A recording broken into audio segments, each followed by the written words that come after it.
Why is it that when a man cheats on a woman, the response is always, there's no excuse for cheating? How could he have cheated on her? She is so beautiful. She is so gorgeous. Has he seen her? He fumbled the bag. She gonna end up with an NFL player soon that is a gorgeous woman. How could he possibly cheat on her? Men are terrible people. But when the woman cheats, always the response is, well, we don't really know the whole story. He probably was taking her for granted. She probably pleaded with him and tried to communicate, and he just would not listen to her. So at some point she probably broke. We are always siding with the women when it comes to infidelity. At that point, everybody all of a sudden understands nuances and how complicated things can be. Until it was Desmond and Christy.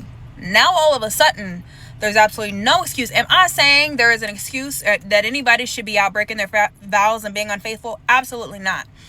But I do believe that you all will be having a very different conversation if it was Christy who was unfaithful, because you guys understand and have far more grace when it's women who step out on their marriages than when it's the man. I do not know those two people. But I know that there's far more possibilities than the one that y'all came up with, which is just, he just didn't like the fact that she got bigger than him.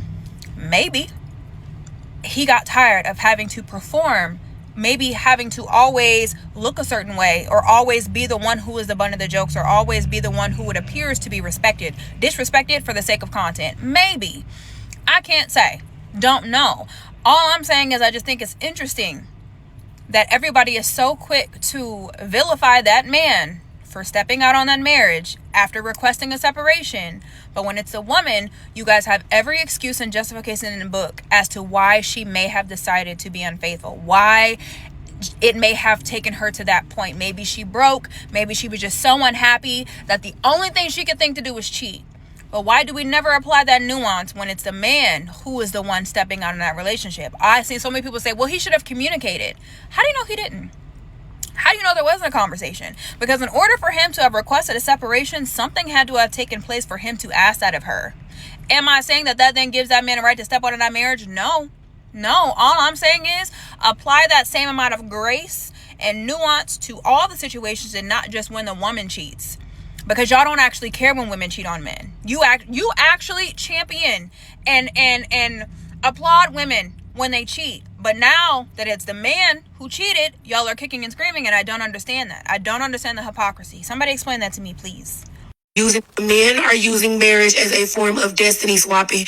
They found out how desperate y'all were to be married, and they started using it as a weapon formed against you. I just saw a post where this pastor said, my wife she wanted to travel abroad, be a doctor. She never got to do those things because God had a bigger purpose for her, and that purpose was to be my wife. What a demonic bitch ass thing to say. And it's scary how many women go completely different routes in their life because their man was a hating ass bitch that didn't want. One thing I can't stand more than anything is when we use words that we actually don't really understand the meaning of them. Okay? And also, again, I can't stand women who blame everything on a man. I can't. Y'all drive me insane with that shit. I really, really can't. Now, not saying that there aren't some men out here who might have done what I am talking about, but let's just get into it, shall we? You cannot swap destinies with another human being. If destiny were that fragile, if someone could take that just from you, then it wouldn't be destiny. It would just be poor boundaries. Destiny isn't transferable. It isn't stolen, okay? And it isn't erased by partnership. Destiny unfolds through alignment, okay? And alignment is about how you choose, how you move, and how you stay connected to yourself. What people are actually describing when they say destiny swapping is people who are self-abandoning themselves and are in misaligned relationships. When someone feels like marriage or relationships cost them their destiny, they're usually talking about one of these three things. They centered the relationship over their own growth, they overgave without discernment, or they attached themselves to someone who couldn't support their path. That's not destiny being taken, that's a choice. And I'm not saying this with judgment, I'm saying this with clarity as someone who had to understand this as well in my own marriage. Healthy relationships don't require you to disappear. They don't require you to shrink, delay your life, right? Or abandon who you truly are. If a relationship pulls you off course, that isn't destiny swapping. That's misalignment being revealed. And a lot of you women have been misaligned with the wrong person. And I would say this all the time, even to myself, so I'm going to say it to y'all. What's for you will never pass you by if you are aligned with it, okay? Alignment means you won't give your life away to be loved. You integrate love into the life that you are already building. A lot of women feel like marriage was about sacrifice and was told it was about sacrifice, but they were never taught that it was supposed to mean you were meant to integrate. We have watched women for years disappear in relationships, as myself. So instead of saying I was never taught to choose a partner who supports my destiny, right? It became marriage stole women's destiny. The man was swapping destiny with the woman, right? That reframes pain into ideology, but it does not heal it. The type of men that she's talking about are the type of men that have no direction in their own life, that needed another woman to gain what they want in their life. But healthy men would not do that to a partner that they have. Healthy men want partnership, peace, and a shared vision. And unhealthy people, men and women, use relationships to fill voids that they should have handled themselves. You cannot swap destinies with anyone, okay? I want to make that part very abundantly clear. But what you can do is abandon yourself. And destiny doesn't punish you for that. It just waits until you realign. The man's going to be able to help you. That's his job. Remember, as the protector and the provider, that's his job, to help you with that. So he's not going to stop you from doing what you're doing unless it's something that's harming you and the family. And you're going to know that it's something that's hurting you and the family. A lot of times y'all get out there and do stuff that you're not supposed to be doing. You know you're not supposed to be doing that, and you do it anyway. That's what I'm saying. You need to understand, okay, how can I, like she was talking about, how can I integrate what I want to do with the relationship? I want love, and then I want the career, okay? So I might not be able to work the amount of hours that I thought I was as a single person in a marriage, because I got to give some to my person. But that's no big deal, because that's something that I want to do. And in exchange for me giving my time to the person that I want to be with, they're going to figure out ways to help me get to where I want to go. Well, how do you do that? I don't know. You guys will figure it out together. That's the plan.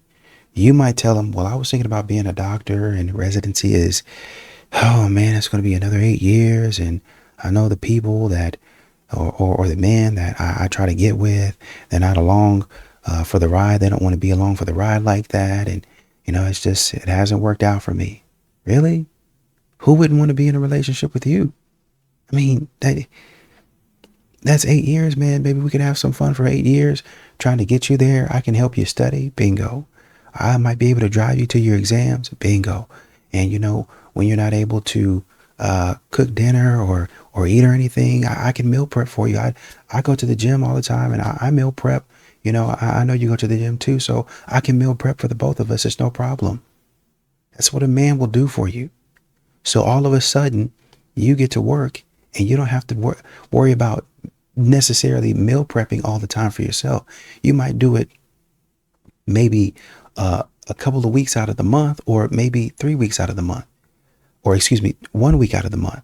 But he takes on that. He said, well, I already meal prep, so I'm just handling her stuff anyway. And there's things that you might do for him that take some stuff off his plate.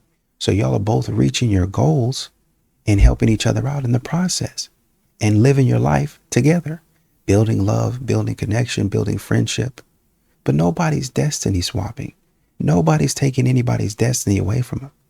Like she said, she gave that up because she felt that was a higher purpose, right? If you saying, well, I'm a Christian, well, you know, the purpose is to serve God. Okay. I feel that's more important than going over here and doing this over here. I think my dad got a scholarship or something like that to run for Texas A&M. He was really good at track. He was really good at it. Him and my uncle. I think my uncle, before he hurt himself, played at Texas A&M as well. He just got hurt. So he stopped doing it. Still hurt to this day. You say, you know what, man, I was going to run, but, I got this opportunity over here. So I went and did that because I thought it was a better opportunity.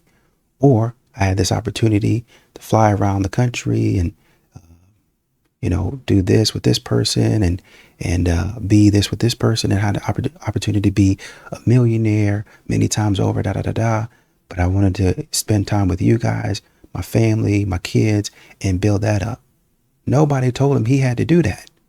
As a matter of fact, when he told us, I was like, what in the world were you thinking? Go get the bag.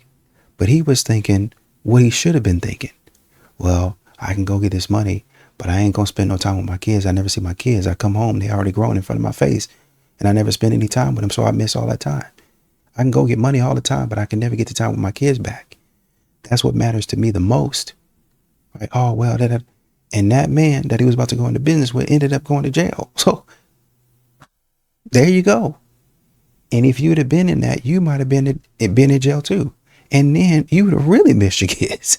So, I understand where you're coming from, but y'all, once again, be in with the wrong people.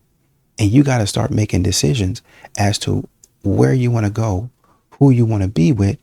And you got to, this is the part, think critically about how you can integrate where you're going with a relationship. Now, who can take this journey with me? Who is capable? And a journey with them. But sometimes for a lot of modern women, that's too much to think about. My heart truly aches for the younger versions of me that felt so optimistic and hopeful about love. The version of me that would watch Disney movies or read books or look at other people around her and think, I can't wait for that to be me one day. Because right now in this moment, when I picture a relationship, love, marriage, I feel nothing. For the first time in my life, I feel numb to the thought of love. And this makes me feel horrible because I feel like I'm letting my younger self down. And even the very, very few experiences that I can count on one hand that I've had where I truly in the moment was like, yeah, this is what I was waiting for, every single one was ripped away from me. In fact, when I was a young girl, I thought that love was just guaranteed. It didn't once cross my mind for 1 second that I might be a certain age and I would never have been in a relationship before, that I would never have been in love before, that maybe, just maybe, there was a chance that I might never even get married, or even just get to experience something as simple as commitment from someone else. I remember in my early 20s, I didn't bat an eyelash over the fact that I had never been in a relationship before, that I had never had a boyfriend like everyone else did in high school. So I was like, I got time. I'll definitely be in a relationship and be married before I'm 30.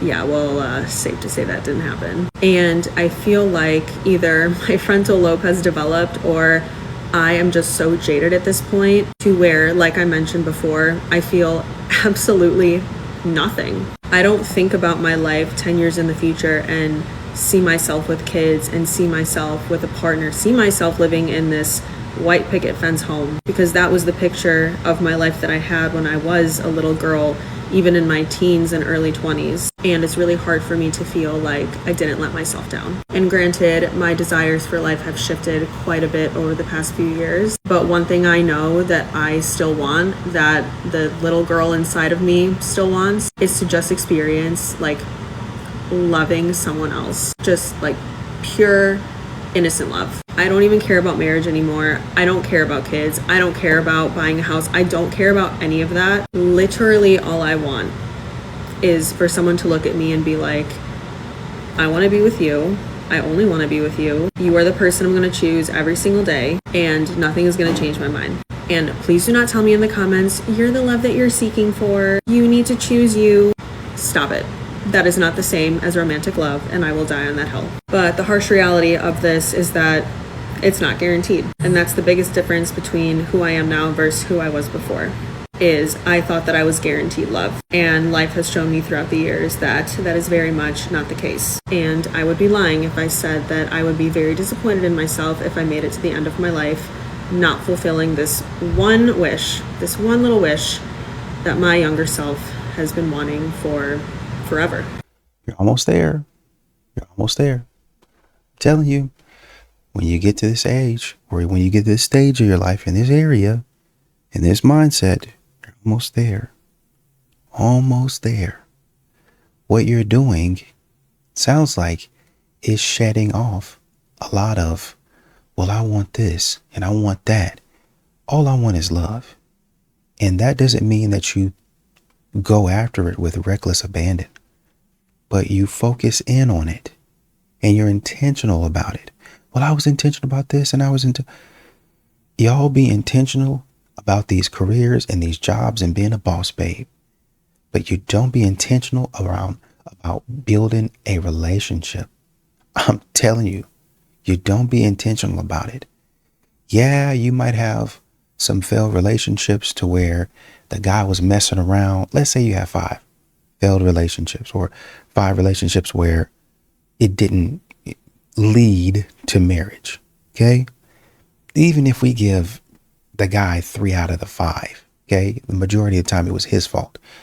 2 of those times it would have been your fault. So in 2 of those times, you have to take accountability and say, okay, what did I do? How did I show up as a partner? And I would encourage you in all 5 of those to say, how am I showing up as a partner? How can I get better? And really self-evaluate and be aware. I would say even in the moment, even in a relationship, be aware of what's going on and correct the problem. I know don't nobody like saying sorry. Don't nobody like dropping that ego, but I'm telling you, it'll save a lot of issues. You can get around a lot of problems by just saying, no, my bad. I'm sorry. I didn't mean to do that. Right there in the moment. Right there in the moment. Or maybe like 20 minutes later, and you're going to feel it in your body, in your throat, and, you know, in your stomach. Like, I really don't want to do that. Go in there and do it. I don't know how to start the conversation, and there's no easy way. I'll tell you how to start the conversation. Hey, you know, I'm sorry about what happened. Or, hey, I wanted to say I'm sorry, and and this and that. Or you can say, but if, you know, it's kind of uneasy or there's some tension there, you can kind of go in there and kind of talk about, hey, you ready to eat? And this and that. Or I bought you something, this, and this. And while she's sitting there eating or he's eating, thank you, whatever, because y'all not going to be screaming and hollering. You might be talking in a low tone, but you're not screaming and hollering. You're not screaming and hollering. So you'll go in there, give them their plate or whatever it is that you was cooking anyway, right? Or if you go out to get yourself something to eat, you get them something to eat because you were going to do that anyway. Hey, you know, I just wanted to, you know, kind of say I'm sorry for earlier and talking to you that way. I shouldn't have done that. And that was my fault. I just felt like this and that and this and that. But, you know, you don't deserve to be talked to like that. So I apologize for that. And then just, I mean, it's going to be silent. It's going to be silent, you know, and let them eat. And they might say, okay. And you say, is there anything that, you know, you wanted to, you know, express to me or say to me, you know, no, not really. Okay. And then leave the room. And don't be like, oh man, they didn't apologize to me. If you feel like that they did you wrong, right? You let that go right then. We can visit it later, but right now we're going to let it go. And I'm going to go in there and watch TV or play the game or eat and do something else. And when they decide, if they're mature enough, when they decide to come to me, they're going to come to me and try to get that straight. Right? But you're always self-aware and you're starting to correct problems in the moment. And that raises and eases the tension that eases the tension and kind of helps you to lift all of that negative space out of the home. Right? Y'all still gonna get in arguments. Y'all still gonna go back and forth. Y'all still gonna get mad at each other. But you learn to kind of correct it as quickly as possible, right? Without disrespecting each other too much. And that'll help you. That'll help you go a long way in a relationship. But a lot of times modern women don't want to do that. Men don't want to do that either, to be fair, right? But you guys don't want to do that. Y'all want to just continue to, I heard one woman say, I'm going to wait until he comes to me. He's supposed to come to me first and apologize, never the other way around. That's not going to work out for too long. You know what I mean? Because you think it's all about you. Still, like I said, you're almost there. Focusing in on what you want and going after it, not with reckless abandon, but with the clarity and a focus. And then you got to be trying to get to a certain answer. I'm looking for this. So how do I need this information out of him. How do I get that information out of him without manipulating him, lying to him, gaslighting him, being dishonest? That takes critical thought. Modern women aren't doing that, right? So like I said, you're almost there. Put all that nonsense to the side. I understand you got to work and you got to make your money. I understand you want to go on vacations. I understand you want to buy those nice shoes and those nice bags. Get your bag. But if you want a relationship, focus in on it. Okay, what do I need to do to get this? Set a goal. And you understand it's got to be with somebody else. But as a woman, you're going to meet people. You're going to meet men. And you're going to read their profile. And you're going to say, oh, okay, here we go. All right. So this, and this. And then you might come back and go, oh, he's 5'9". He's a good guy. I'm going to give him a chance. You read his da-da-da-da-da-da. Oh, he's 5'8". He's got everything I want. I'm going to give him a chance. And he looks really good. I'm going to give him a chance. I can tell you what, your girls, they're going to be happy for you. Now, you're going to have them women that hate on you. You don't worry about them. You worry about the women that's going to support you and support you finding healthy, stable love. You just go with that man and see, don't he treat you right? Here's why I don't care when a man says he's busy as an excuse for being inadequate. It's currently 10:05 p.m. on a Tuesday and I have been up and working for 16 hours. I live in New York City. I work a full-time corporate job. My hours are typically 9 to 6 and I commute about 3 days a week. I am also an influencer. This morning I got up at 6 a.m. so that I could respond to emails, send emails, monitor my own social media, create content for the day, have a meeting at 7:45 a.m. with a brand before getting to my 9 a.m. job. I left the office at about 5:30 today. As soon as I got off the subway, I went to the grocery store, I grocery shopped, I came home, I meal prepped, cooked, and ate. I worked the entire time that I was eating dinner. I was reading DMs, responding to DMs, reading emails, responding to emails. Then I joined a recovery meeting at 8:30 p.m. Despite the fact that I have been up and working since 6 o'clock in the morning, I still showed up to the meeting, I still shared, I still counseled other fellows, I still spoke to people after the meeting, and I am still counseling other fellows. It is now 10:13 p.m. and for the first time today, I'm going to relax. No matter what my day looks like, I never miss a text or a call from a fellow. I did about 1 million things today. I'm incredibly tired, I'm incredibly burnt out, and I'm emotionally exhausted from today. But I would never use any of what happened today as an excuse for being inadequate. I even bought myself flowers today. You make time for the things that you care about, and you make time for things that are important to you and things that are important to people that you love. We really got to stop this stuff, right? So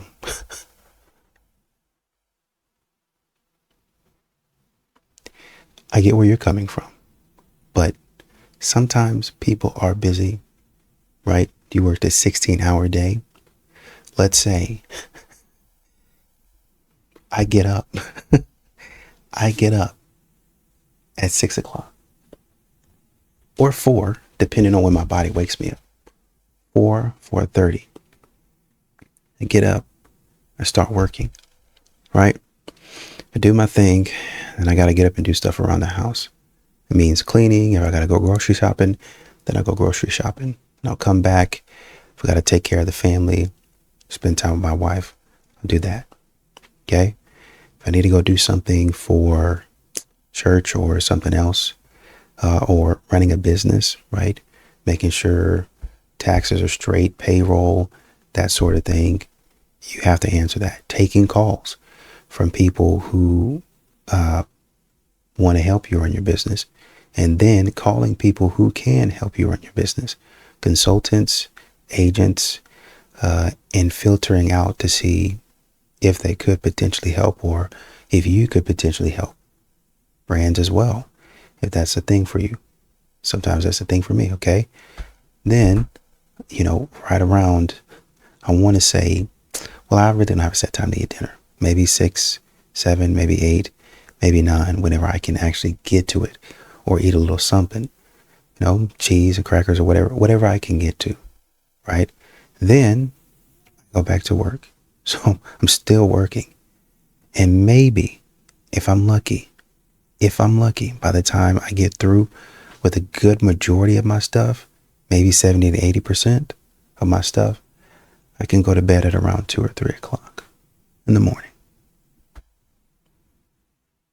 And when I hit the bed, I'm out within 5 minutes. Because I'm tired. Because I've been working all day. And this is not just one day that I do it.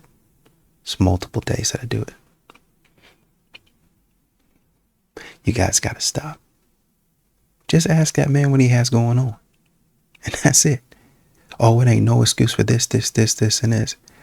Just ask that man what he has going on.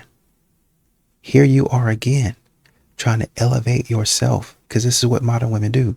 They try to elevate themselves to say, oh, if you ain't doing it like me, then you're inefficient or you this, and that. Y'all continue to make yourself the standard in relationships as if you're doing everything right. Then you go out there and you ruin your relationship because you think that you're doing everything right. With this type of attitude, I understand where you're coming from, but it's going to be real hard.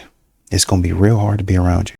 Desperate people want to lock down relationships very quickly.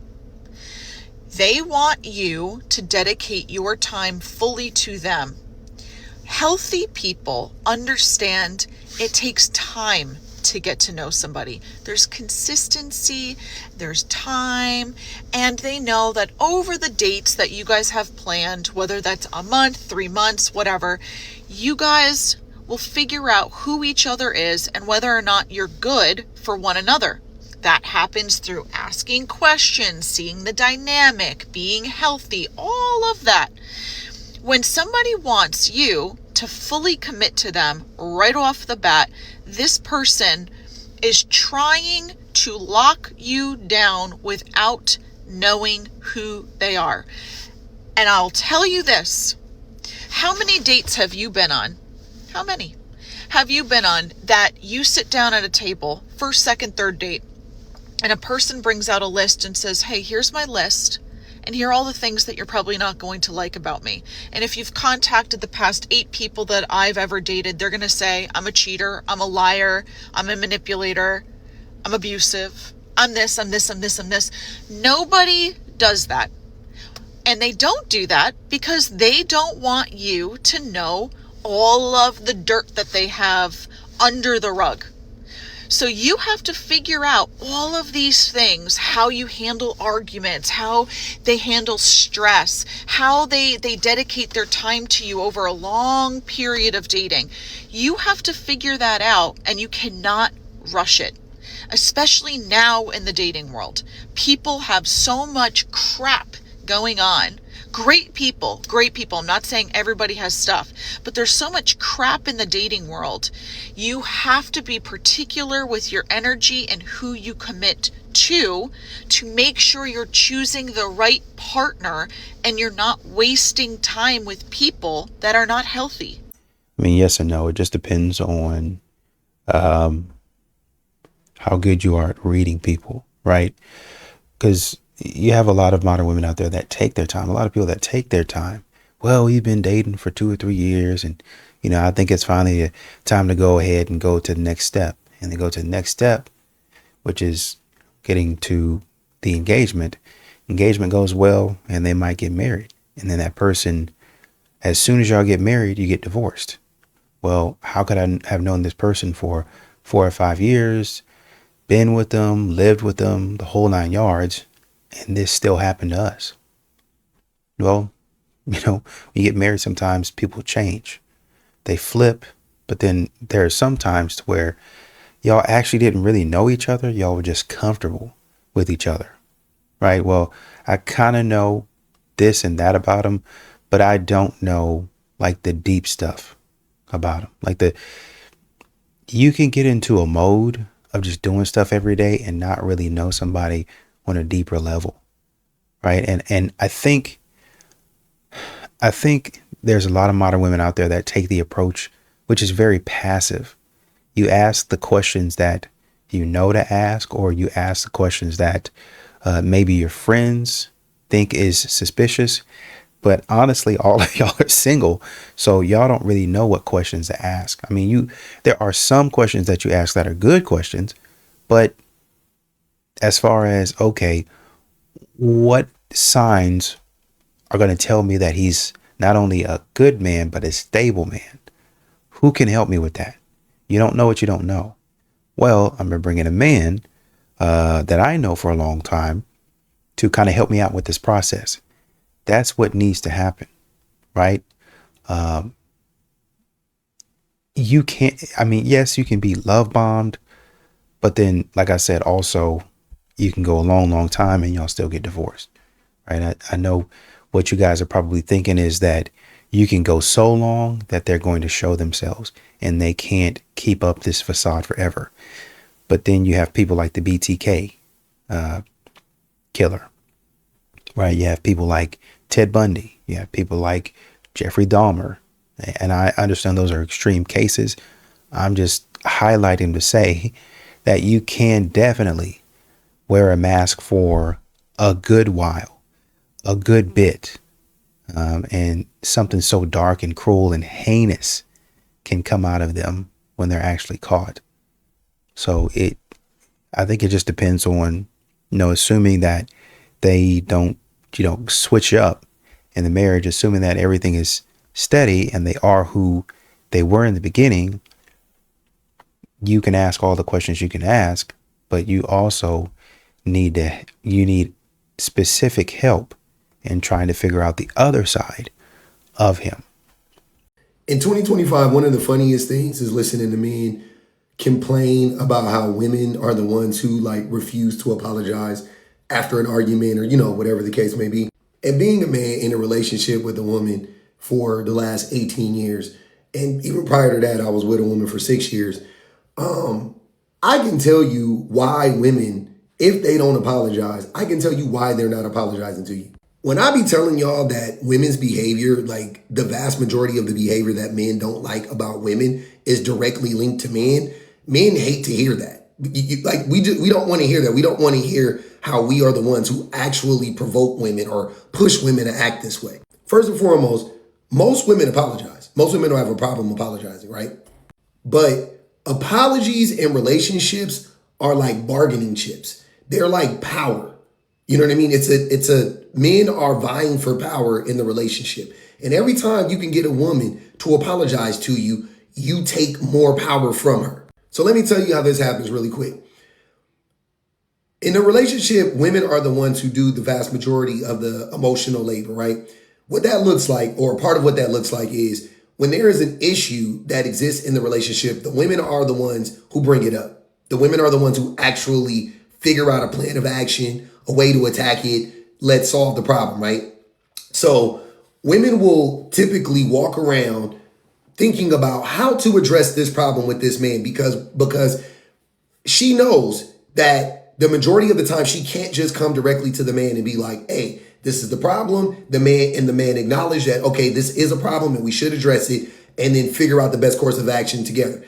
She knows that is not typically how most men function and how her man specifically functions, right?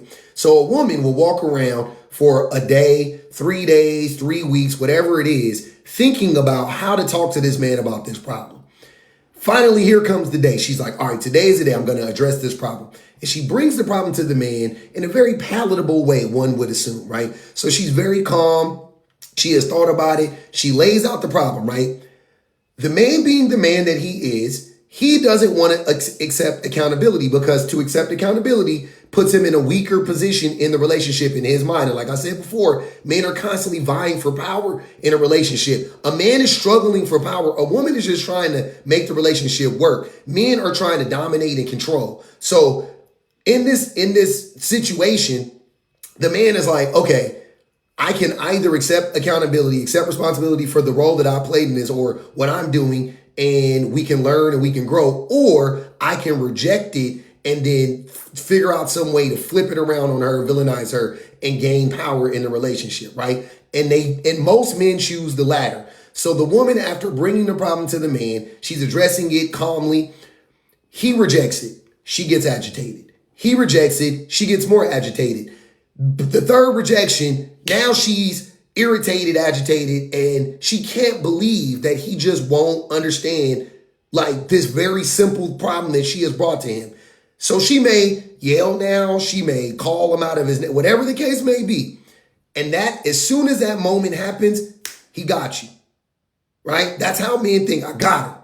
So he takes that, now he turns that into the argument. Now he's arguing about the argument. Now he's talking about how she talked to him. Now he's talking about her calling him out of his name. Like, that's utterly disrespectful to call somebody out of their name after they just tried to fucking gaslight you for like an hour. For some reason, men think a woman calling him out of his name is more disrespectful than gaslighting a person. Gaslighting is way more disrespectful than being called out of your name. Just FYI. So when this happens, the woman, being a human being and wanting to just move on, she'll go, you know what? You're right. I really shouldn't have gotten out of myself. I didn't need to yell. You're right. Because you don't really need to yell. You know what I'm saying? Like, you don't need to yell. You don't need to call somebody a punk ass bitch. You know what I'm saying? You don't need to do that. But to me, these are reasonable reactions to a person gaslighting you. Neither here nor there for right now. The woman goes, okay, I accept accountability for my behavior. But mind you, this is 2-3 hours of arguing. So at this point, both parties are tired. The man goes, thank you for apologizing. And maybe he'll give you some veiled apology for something, but he won't actually ever acknowledge the initial real issue that she brought up, right? So he maintains his power in the relationship. He actually gained a little bit more because he got her to pivot. He got her to move off of her point, addressing him. And now the focus is back on her and her behavior. Now she feels like the bad guy for bringing up the issue, or she feels like the bad guy for talking to him crazy, right? And he gets to walk off. He gets to walk away scot-free. Now, after you do that to a woman or a person, anybody, you do that for years, months, whatever. You do that repeatedly. At a certain point, the person catches on to the game. And guess what they do? Guess what they do or stop doing? They stop apologizing. It's not even like a conscious thing. I don't think the women actually think like, I'm not apologizing anymore. I think they just get to a point to where they're like, I'm not sorry for calling you a punk ass bitch. Fuck you. You see what I'm saying? Like, I think that's a natural reaction to being gaslit. And then now men are getting on the internet being like, you can never get a woman to apologize. Bullshit. That woman done apologized to you 30 fucking times early on. Now she's hip to your game and she refuses to apologize, and now she's the fucking problem. Get the fuck out of here. Yeah, no. You must be talking about people that you hang around, in which it sounds like you hang around some toxic people. Never had that happen. Never had that problem. People that I've been around never had that problem. They say modern women don't take accountability. They don't apologize because they don't apologize. They're not taking accountability. They're just not going to do it. They don't want to. It takes them a while to get there. It takes them a while to apologize. You have to have them dead to rights. And it's got to be the perfect scenario in the situation to where they come and apologize. They're not going to swallow their pride. Only after years of maturity. Instead of just saying, my bad, they will go around in circles about it until you have them dead to rights. And even at that point in time, they will make excuses. They will sit up there and talk to you about, well, this is why I did it. And it wasn't, I didn't mean to do it because of this, and I didn't. And they'll give you a whole sob story and backstory as to why they did what they did. And they shouldn't have done it. Thank you for the backstory. Thank you for the sob story. I appreciate that. But the fact still remains is you did what you did. That's what happened.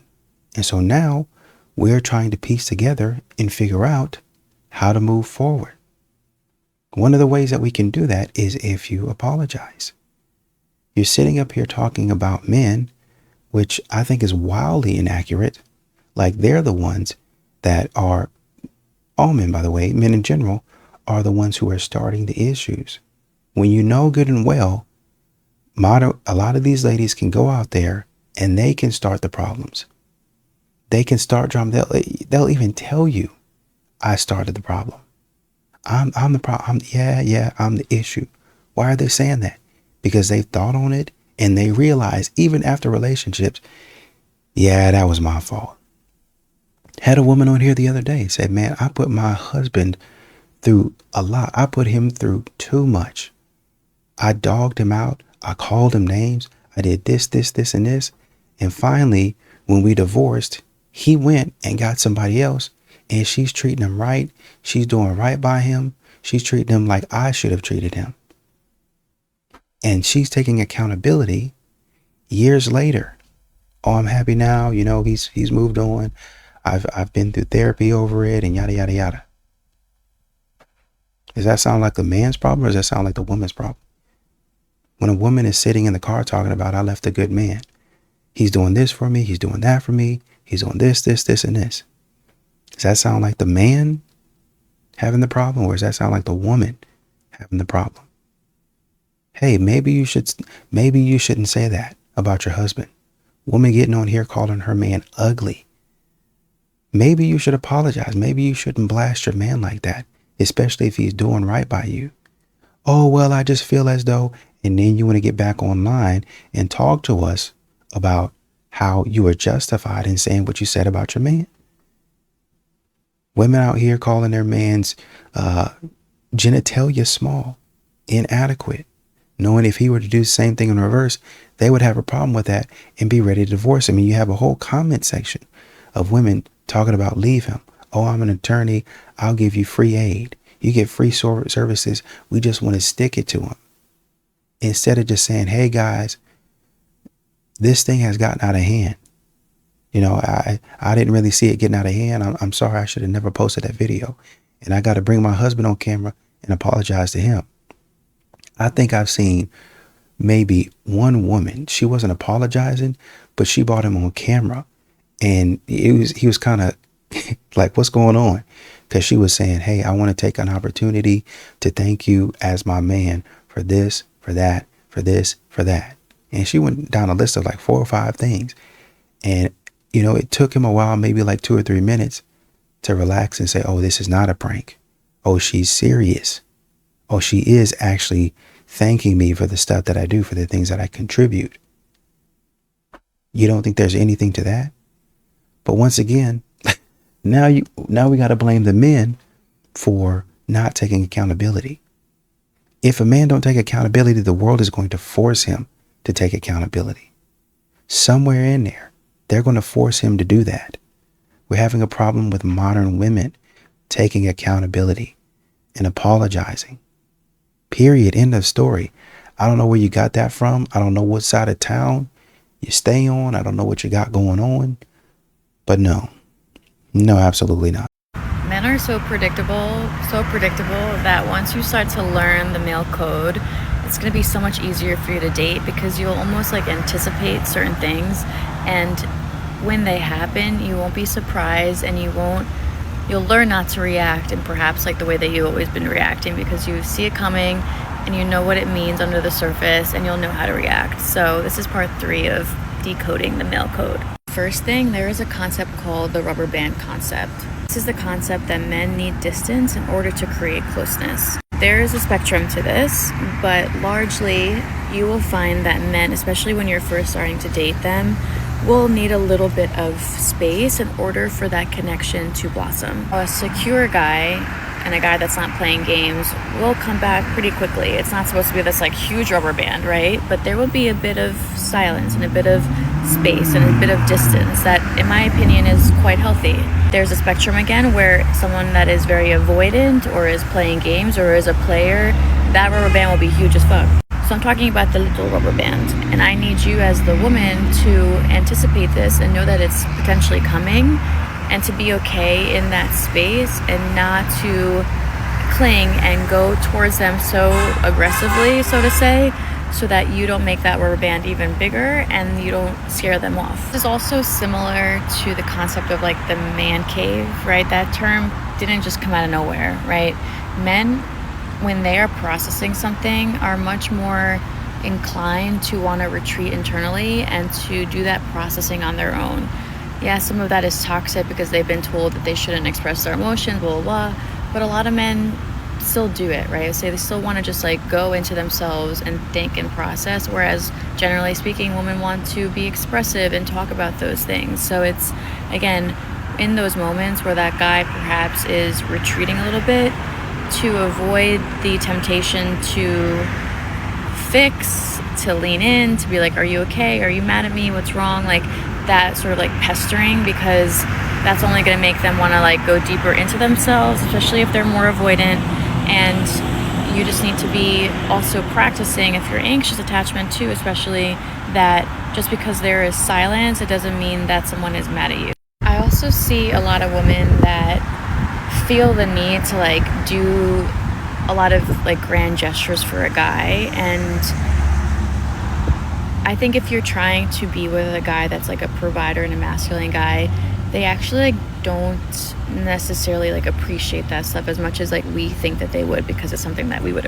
I talk to a lot of like couples clients, and the guys are always just like, I just like simply want to be appreciated for like the stuff that I do for her. Like that's how they get joy. It's like the appreciation and the acknowledgement of all the effort that he's putting in, versus like if he does something nice for her and gets her a gift, like, and then she tries to do the same for his birthday, like it's not going to hit the same. Like he simply, which is so nice for women, because it's like, all right, that's pretty easy. Like just be appreciative. Like I said in the other videos, just be appreciative. And I know it doesn't make sense to us because we're like, that wouldn't be enough for us, but like that's fine for them.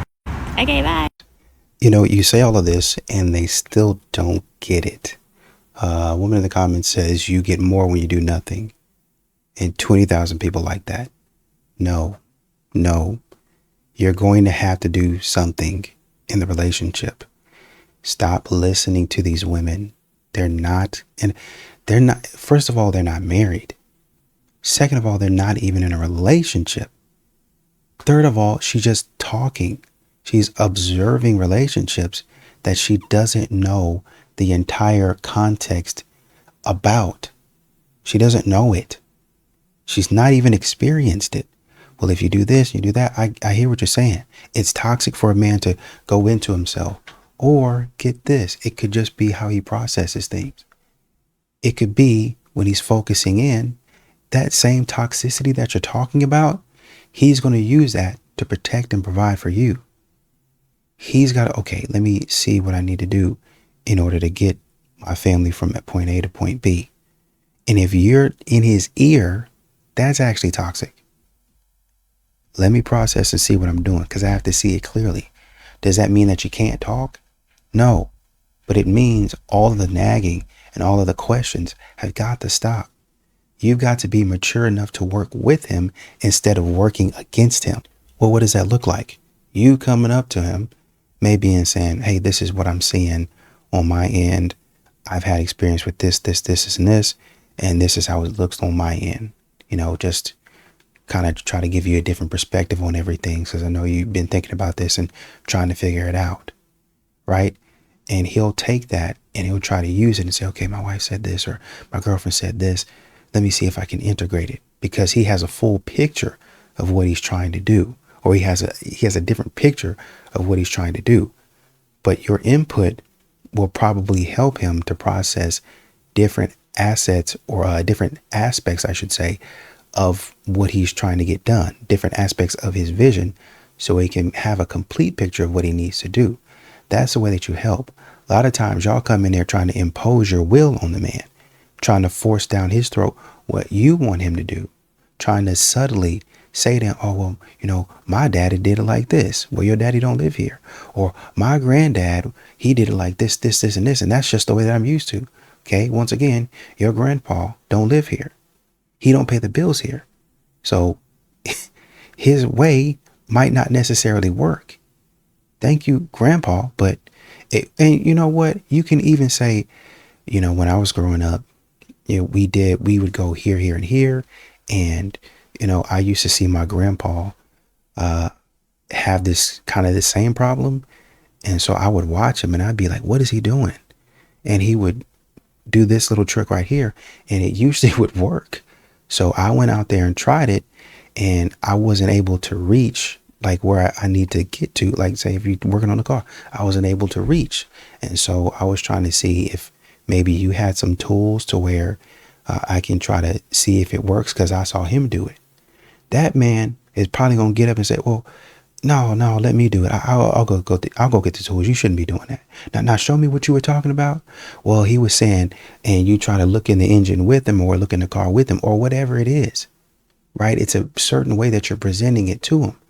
You're still telling him your expertise and giving him advice, but you're doing it in such a way that you don't try to come in there and try to take over the situation, which is what a lot of modern women do, right? And you're not disrupting the flow of his thought. He's sitting in there thinking, you're presenting an idea to him as you're about to go do it. And he says, well, let me go ahead and try it. Because he's probably in his thoughts trying to figure out how to get it done. But you come in there, you say that, and now y'all are working together. Well, let me see what she's got, because I've got the muscle and she had an idea. So I'm going to go ahead and execute, right? And it's going to help us both out. Now you just worked together. A lot of modern women don't do that. They want the man to do it how they want the man to do it. And then they go in there trying to bulldoze his feelings and what his process. And it ends up badly a lot of times. You also don't want to get used to, it doesn't have to be a grand gesture, but you definitely, especially in today's day and age, you do definitely want to give something back to the man. Once again, men are tired of getting socks. They're tired of getting neckties. They're tired of getting little stuff that they don't care about, that you care about. You buying for them stuff that you want. I bought you this shirt. I don't like this shirt, nor do I like this color. Well, I like the color on you. That's what you like. That's not what I like. Do I sit up here and buy roses and then give them to you and be like, well, I like roses, so I thought you would. You wouldn't care about that. You'd be like, man, why you buy me these roses? He know I like blue bonnets or something like that. Why he go give me some blue bonnets? So you got to start paying more attention to what he likes, what he wants, and get that for him. At some point in time, that man is going to want you to reciprocate. He's going to want reciprocity. So don't be doing this, oh, well, it's easy for me because this. No, it's not going to be easy. Even if you don't give him a gift, you're going to have to give him something in some form of fashion. Whether it's working around the house, going out and getting clients for his business, you're going to have to give something back at some point in time.